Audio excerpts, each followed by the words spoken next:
Voilà, on se retrouve en direct de la plage de Sainte-Anne pour l'un des derniers checkpoints, toujours avec Christophe Mallardet. Salut Ludo. Présent, ça va? Ouais, tu tiens le coup? Et ouais, une belle journée aujourd'hui. Hein. Une belle journée parce qu'on a surtout une très belle aventure. On est parti à 3 h du matin pour un ultra trail de 138 km et je peux vous dire qu'on a été gâtés depuis ce matin, des rebondissements, de la course, des grands champions qui nous font vibrer, Christophe.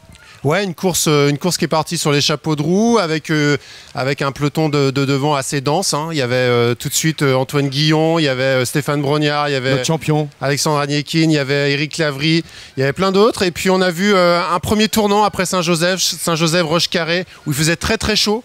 Là, Antoine est parti. D'autres ont accusé un peu le coup. On a vu un Eric Lavry en grosse détresse qui s'est un peu laissé distancer et qui, on a eu un moment cru à l'abandon. Voilà, exactement. Et puis la course s'est décantée. Et à ce jour, voilà, on avance. On a Antoine qui a pris la tête. Derrière, on a la surprise quand même de cette Transmartinicaine 2014. C'est la présence de notre Québécois. Ouais, tout à fait. Hein. Il est avec nous, hein, Florent.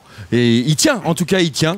Ouais, et puis je pense qu'il ne pourra pas lui arriver grand-chose. Sauf que derrière, on a trouvé un autre garçon, autre surprise aussi, parce que là, ça va être un podium quand même surprise, même si Antoine, double vainqueur, est très connu. C'est Alexandre Agnekin.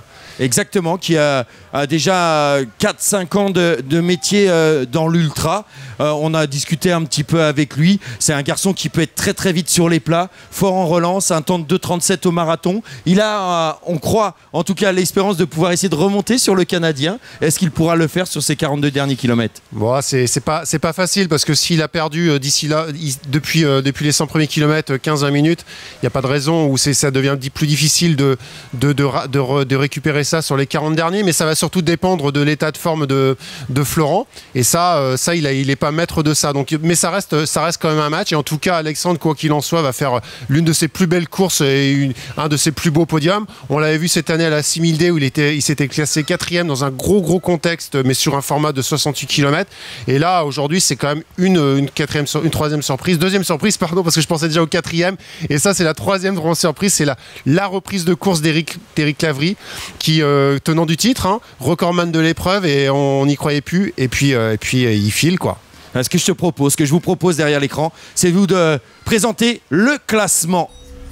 Voilà, Antoine Guillon qui a pris la tête après avoir remporté déjà en 2011 et en 2012. Florent Bouguin, on vous en parlait, il est réunionnais.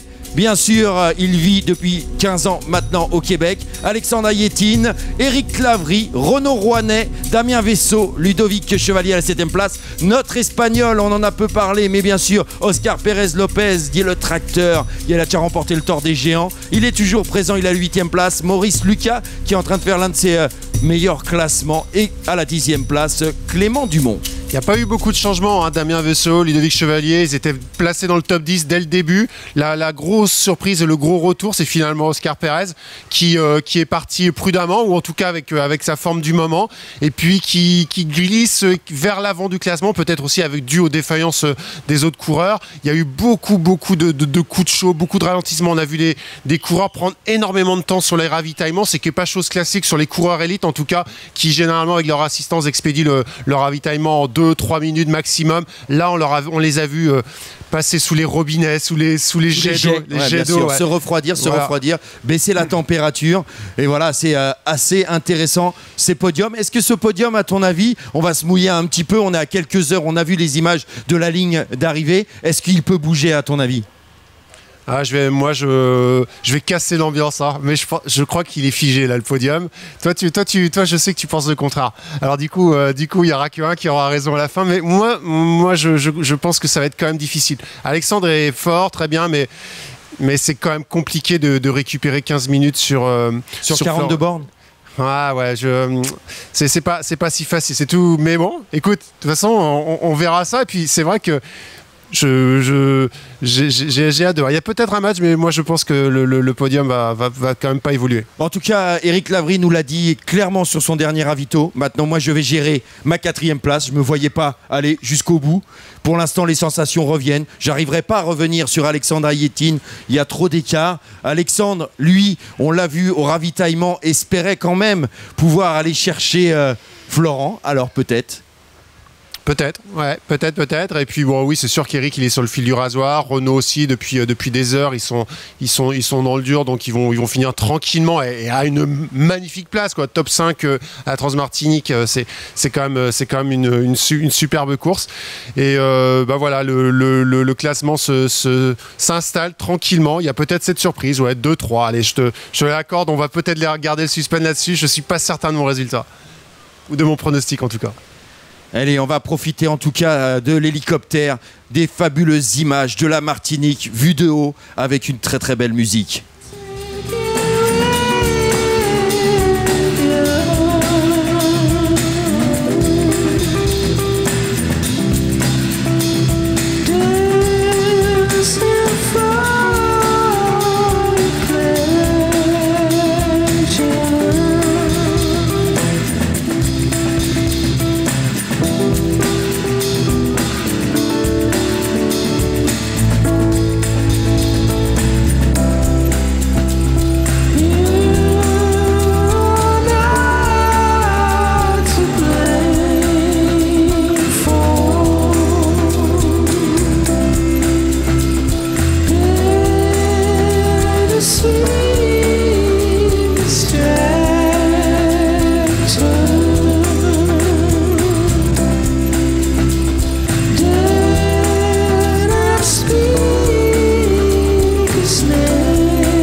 Quelle chance, et je comprends vraiment ces 1200 coureurs qui ont décidé de s'inscrire sur les 3 différentes courses. 1200 coureurs, bien sûr, pour parcourir cette fabuleuse île qui est la Martinique. Je comprends, au vu de ces images aériennes, que c'est beau. Merci en tout cas pour ces images.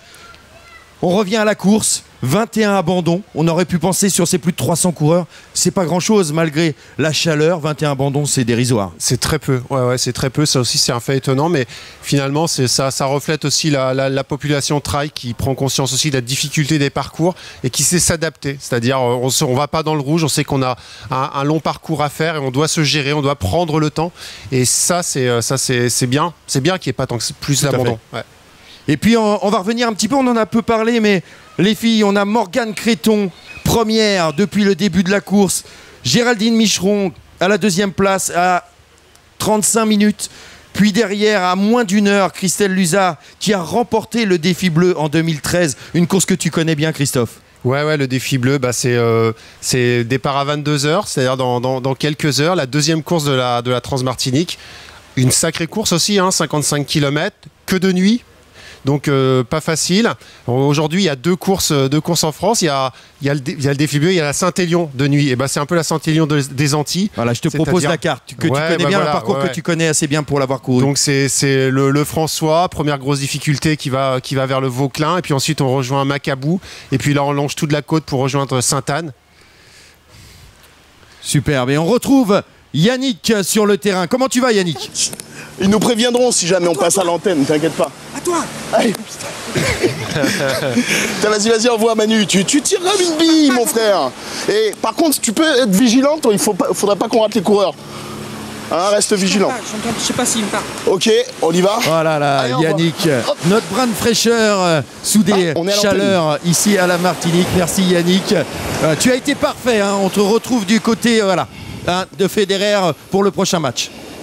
Tout à fait, on est en direct de Macabou où l'attente est véritablement, comment dirais-je, dans l'attente. L'attente notamment du RSMA dans laquelle on a été faire un petit tour, on a été visiter. Alors on va pas se mentir, l'écart se creuse entre les différents coureurs. Donc du coup on a de plus en plus de temps d'attente. Tournois de belote sont organisés, du tennis également de plage, ces activités auxquelles on ne participe pas nous parce qu'on est évidemment sur le pied de guerre, mobilisés ici du côté de toute l'équipe de Canal+ sur cette plage de Macabou. À vous les studios. Merci Yannick, merci pour ta bonne humeur. Voilà, il se la coule douce quand même. Eh bien, je peux comprendre. Il y a des mais non, sympas quand même. Voilà, quand tu vois des images comme ça, tu n'as qu'une envie, c'est de plonger. Mais non, on est là sur le terrain, ici sur la plage de Sainte-Anne, en direct sur ce checkpoint, pour vous parler de la Transmartinique, où il se passe des choses fabuleuses. Un combat entre tous ces guerriers. Ouais, et puis pour revenir avant sur ce qu'on disait, il y avait le défi bleu et puis le Trail des Caps demain qui aussi se lancera sur ce parcours. Donc là 35 km de mémoire, pareil, un parcours exigeant, un peu plus populaire, mais ça n'en reste pas moins du trail. Et donc à suivre aussi, ils se lancent demain matin à 10h au départ de Macabou. Ils passeront devant pareil Cap Macré, Cap Chevalier, et puis ils rejoindront Sainte-Anne. Donc demain on aura une grosse journée avec tout un flot de coureurs qui viendront de l'ultra, qui viendront du défi bleu, qui viendront aussi du Trail des Caps. Ça va être beaucoup d'émotions, et puis surtout on pourra aussi voir plus les coureurs du peloton qu'on ne voit pas trop aujourd'hui, mais qui vont aussi passer toute une nuit dehors, et ça risque d'être intéressant. Ouais. Quelle que soit la course, quel que soit ton niveau, on sera toujours admiratif de tous les coureurs qui ont pris le départ, qu'ils le finissent ou non. Voilà, il faut le faire, il faut être courageux. C'est beaucoup d'entraînement pour la plupart, même s'il y a des abandons. On va de nouveau se retrouver sur le terrain avec notre ami Andy. Andy, tu nous entends? Andy, c'est à toi, Andy. Alors, voilà, écoutez, il y a quand même 4 coureurs qui sont passés ici au Vauclin. Étant donné que je suis quelqu'un qui donne de ma personne aussi, écoutez, je vais me faire masser parce que, comment vous expliquer qu'il n'y a plus de coureurs ici, mais il reste encore de ravissantes masseuses. Donc je vais me faire masser. Je mange des trucs, voilà. Donc je pense en ce moment à Yannick, je pense à Marc. Marc, une grosse pensée pour toi. Je pense également à Guillaume et à tout le monde, puisque ça fait partie des petits privilèges ici au Vauclin. On a bien mangé, on est massé par madame, n'est-ce pas? Je suis un coureur expérimenté, n'est-ce pas, madame? Absolument. Oui. Est-ce que c'est difficile de masser un peu plus sérieusement les coureurs qui passent ici? Les vrais de vrais, oui. Voilà, donc vous sentez que vous avez un vrai de vrai entre les mains? Absolument. Alors voilà, écoute Yannick, comment te dire, un petit clin d'œil. Si jamais tu veux passer au Vauclin, écoute, tu sauras qu'on peut se faire masser, qu'on mange bien. Je pense que ça pourrait t'intéresser. Des pâtes, du poulet boucané. Donc écoute, moi je t'attends ici au Vauclin pour te ravitailler. Ok.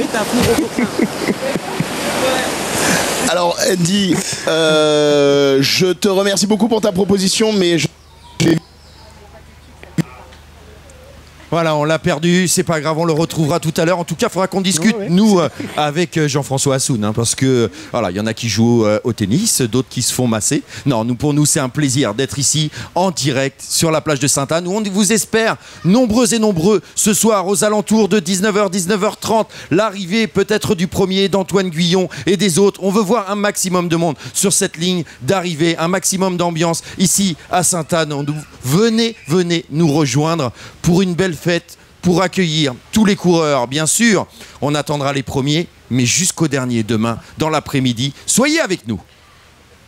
24 heures non-stop d'arrivée, ça va être sympa ça. Hein, on va voir des visages, des sourires.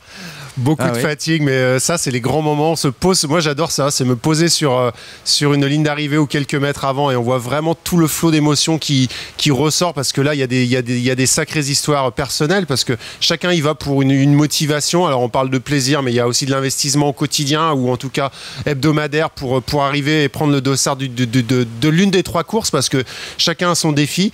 Et c'est vrai que le plus beau poste, c'est d'être à l'arrivée, de revoir passer tous ces coureurs parce qu'il y a toujours des sourires.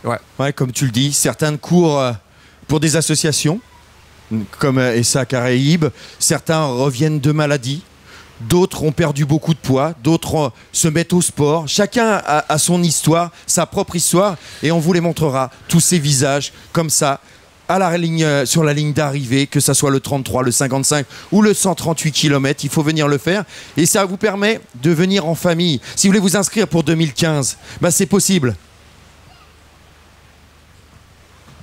Allez, à toi Andy. Voilà, on a, je crois que c'est Maurice Lucas. Oui, Maurice Lucas, notre Martiniquais qui est en train d'arriver sous les applaudissements de tous. Voilà, Andy, tu es avec Maurice. Voilà, on les a perdus. On va les retrouver, vous en faites pas. On les retrouvera dans quelques instants. Course régulière aussi de Maurice qui est pareil, placé depuis le début dans le top 12, top 10 et puis qui reste maintenant positionné là. Bon, est-ce qu'il a l'avantage du terrain? Je crois que devant, il connaissait le terrain aussi, mais en tout cas, il sait bien gérer son affaire et il va aussi venir avec une étoile supplémentaire. Oui, on l'attendait, hein. C'était le premier Martiniquais en 2013, ça sera certainement le premier Martiniquais en 2014. En tout cas, on vous remercie. Venez nous rejoindre sur l'Ultramag tout à l'heure. On va rendre l'antenne et on vous dit à tout à l'heure.